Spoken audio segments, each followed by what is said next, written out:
Hi Beth. Hi. And thanks very much for being with us Thank you. this morning. So tell us who you are and what you do. So my name is Beth Noveck, with a cold, I'm afraid. I'm currently the director of the Governance Lab at New York University, where I'm also a professor, and I was previously the head of the White House Open Government Initiative. You've been a keen proponent of the open data movement. What brings you to the Open Government Partnership Summit this morning, and what do you hope it will achieve? As somebody who's been involved in this movement, just first of all, the idea of calling it a movement, the Open Government Initiative started as myself and an assistant working in the White House 4 years ago. So just to be here from a celebratory aspect, to be surrounded by literally thousands of people from around the world, 61 countries who have now signed on to the Open Government Partnership, more besides who are visiting from governments, from civil society, who have come here not just to celebrate, but to investigate how to be more experimental, how to be more innovative, how to embrace both citizen engagement and open data as strategies for more effective and more accountable governance. How can I not be here to witness this?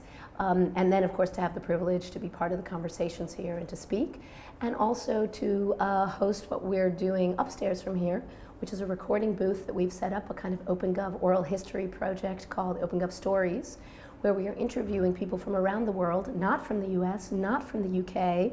You are disqualified if I know you, but if I haven't met you and you are somebody working in open government, we're super eager to hear what you're doing to implement open government in your own country and in your own city, largely as a way to help train and educate other people who are on the cusp of thinking about how can I do this myself in my own community.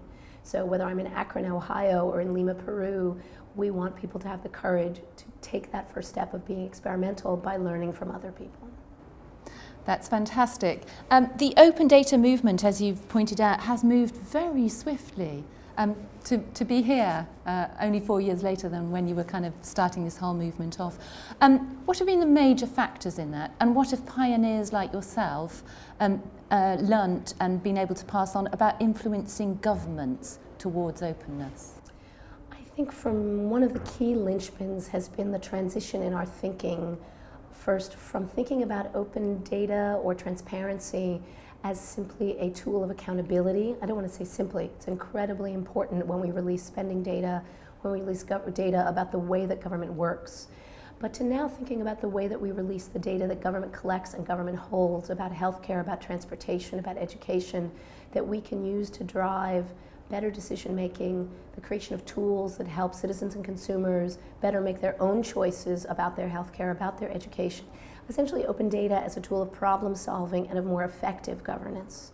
So I think one of the key influencers has really been the ability to make the argument to politicians and to government leaders that data is a way to help you do your job better. In the same way that every CEO and business manager today is looking at how to use data to run a more efficient and effective business, government leaders have come to recognize that data is a powerful tool in policymaking, in making decisions that are based on evidence and are based on more data about what's going on the ground, but also as a way, again, of empowering each of us to become more proactive citizens in making our own choices informed by data.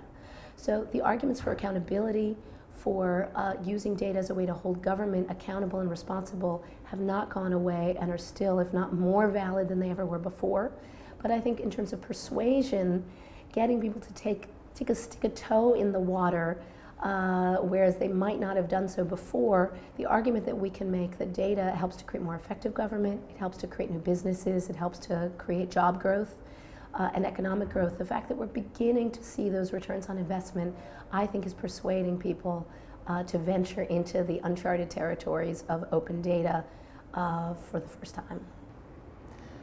And what are the big challenges with the agenda now with governments? And do you fear any issues with the long-term sustainability of the open movement, given that it has to be created by politicians who often think in kind of short-term cycles? Sure, there are a lot. Look, we surrounded by thousands of people who've come for this open government partnership. It's easy to think that this movement is inexorable, that it cannot be stopped, and that open data is the norm. It is not by any means the norm. A day doesn't go by when I'm engaged in some kind of discussion, a battle, if you will, of persuading people that being open is the right thing to do and it can yield to real results. First, we don't have the evidence base that we need yet to prove that in fact open data leads to better decisions about healthcare, education, that it leads to cost savings, that it leads to job growth, all the things that I've mentioned, we're just beginning to be able to prove that these work. We have some inkling and we have stories, but we don't yet have the hard facts to back it up, number one. Number two, there's a lot of political pressure against being open. Why, if I'm a politician, do I want to give someone the stick to beat me with? Even if it's around data about healthcare, education, or roads, or transport, opening up my data gives people a mechanism by which to criticize me, even if it's to find flaws in the data, it's to find gaps. It's to find, as we've done when we scrutinized, for example, environmental regulatory data in a project that I was involved in, that lo and behold, it seemed that the U.S. Environmental Protection Agency was regulating facilities in the middle of the Pacific Ocean and in China. Well, of course we weren't, but that's what the data showed. It had flaws in it. But it was only by opening up that we could find those mistakes and improve it. So it's not easy to do, and we have to continue to make the case with stories that explain what the impact is, with hard analysis that actually goes to show the evidence. So I think we have a lot of work to do, but I think more importantly is as we move from this era of kind of trying whatever works to trying to be really systematic, we have to figure out what it means to actually understand and pinpoint what are the data sets we need to put out in order to make real gains in a specific sector, whether it's health or education, national security, or transport. It's moving towards a systematic approach to openness that translates into real value. And finally, I think that's about really getting all the players around the table. I've talked elsewhere about the fact that the real value in open data is not the data by itself. It's getting people to collaborate with government, whether it's businesses, universities, or individuals, in using that data to create tools that actually help us to advance our understanding or that help us to make better choices. That requires collaboration. And investing in that collaboration is time-consuming. It's worth the payoff, I would argue, but we're just, I think, beginning to learn how to do that. Fantastic. You have highlighted the hard work in making these conversations truly open. What's been the most difficult part of this agenda for you personally over the past 4 years? Oh. I mean, look, the benefits to be realized far outweigh and outshadow any difficulties in trying to convince people that this is the right thing to do. When you see the gains that are had by somebody who's able to make a better decision about which hospital they're going to choose to go to or which school to send their child to, when you hear the stories about how data derives improvements in people's lives, then it far outweighs any sense of struggle or difficulty. But anybody who's worked in a large organization or institution or bureaucracy of any kind, government or corporate, will tell you that it can be a challenge on the day-to-day to try to make progress happen in any regard. But I think the real challenge, if I have to reflect on it, is really not about open data or transparency even.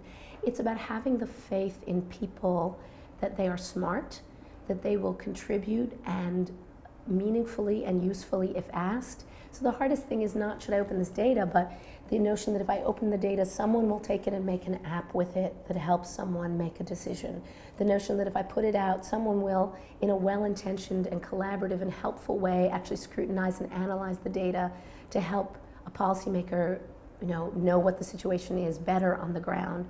The fact that people are smart and that you can trust them to collaborate is not something we have understood well, that we've really gotten out of practice with doing, whether it's from the government side or it's from the citizen side.